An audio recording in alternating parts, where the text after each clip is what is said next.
Welcome to the tutorial video on jQuery basics. In this video, I'm going to talk about reacting to events.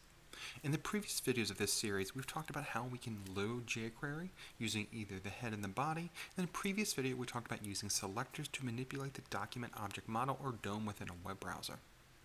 In this video, we're talking about reacting to events.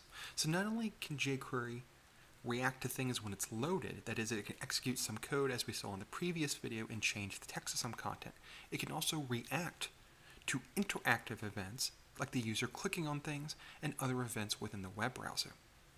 So in this video, as a review of the previous one, we're loading the Content Delivery Network version of jQuery, so it's loaded so we can use code that we've written within script tags in the body of this HTML document. So coming down here, we see similar to the previous video, we have different divisions. First one, class empty element, this time with an ID example element, and this one with another ID, another element. So a class and two IDs, but three different elements of div. Down here within our script tag, we see our code's gotten a lot longer this time. The first example here, again as a review, we're using the $sign to call jQuery, using a selector like I covered in the previous video to look at empty element. So find the class, because of the period, that matches this within the elements. We know it matches one of these, this first one, empty element. Then we're using on. On is one of a handful of different ways that we can react to things using jQuery. On says whenever the next event, that is the first parameter to this function, happens, do something. Always. That is, it's always on. So in this case, we're saying for all of these elements, whatever matches here for this selector, which in this case is just one element, anytime it's, and in this example, clicked, then call this anonymous function in this case and do something. So we have our anonymous function right here, and it says, okay, anytime there's a click on an empty element, I want you to do this. What it wants us to do is in here, these two instructions. Using this keyword within the anonymous function wrapped in a jQuery selector allows us to enact whatever we put the event to and change things. That is, this keyword is always set to whatever just happened, whatever element it just happened to within that function.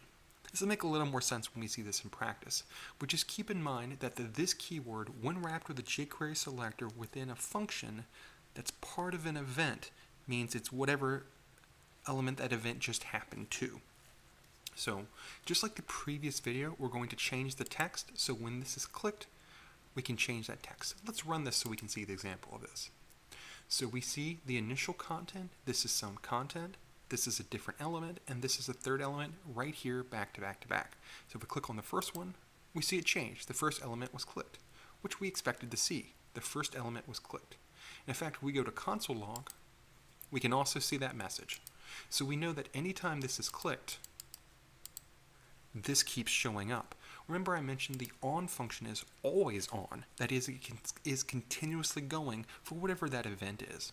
In this case, it was the click, and this code keeps running every time we click that. So 1, 2, and we see two more examples of this. Another function we can use to react to elements is the one function. This is similar to on, but it only runs once, so 1. In this case, for example element, we're using the hash because we're looking for an ID instead of a class. So for example element, we know it's right here with the ID and the text. This is a different element. Coming back to result, we see that right here. So in this case, using 1, we're looking for click. So for whatever this event is, do it one time. If I click that, we see the text, the second element was clicked, which is what we expect to see, as well as the second element was clicked. However, if I click it again, we don't see anything. This was only one once, and the one function allowed us to do that. So using on, we can run multiple times. Using 1, it just runs one time. jQuery actually includes within the newer versions, previous versions anyway, shortcuts to allow us to do common things instead of writing on or one over and over and over. Some of the more common things like click, like this, it just has shortcuts to, and so we can just write that as a function. So we see in this case the selector looking for the ID, another element, which we know up here exists. We say, okay, when this is clicked using the click function, do the same thing we saw in previous, but change the text and put it in the console log. So we see we can use on for multiple times, one for one time, or just use click if we want to do something with click instead of writing on click or one click. So we can see that in result. The third element was clicked, and we see it works just like on.